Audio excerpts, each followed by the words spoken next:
Hi friends, stuffed chapati எப்படி செய்யலான்னு பார்க்கலாம். நட்ஸு, ட்ரை ஃப்ரூட்ஸு எல்லாத்தையும் வச்சு இந்த மாதிரி ஒரு சப்பாத்தி செய்யலாம். இதுக்கு முந்திரி பருப்பு, பேரிச்சம்பழம், பாதாம் பருப்பு, அத்திப்பழம் எல்லாத்தையும் போட்டு மிக்சியில் போட்டு கொஞ்சம் பவுடர் ஆக்கி வச்சுக்கணும். சப்பாத்தி கோதுமை மாவு போட்டு சப்பாத்திக்கு பிசைகிற மாதிரி பிசைஞ்சிக்கணும். பாருங்கள், சப்பாத்தி மாதிரியே பிசைஞ்சிக்கணும்.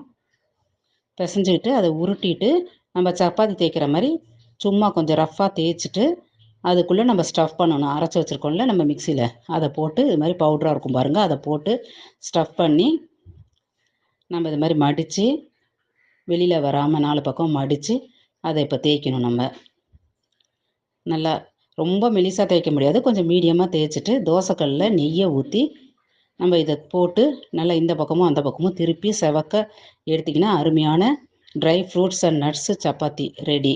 குழந்தைங்க விரும்பி சாப்பிடுவாங்க. இந்த வீடியோ பிடிச்சதுன்னா லைக் பண்ணுங்கள், ஷேர் பண்ணுங்கள்.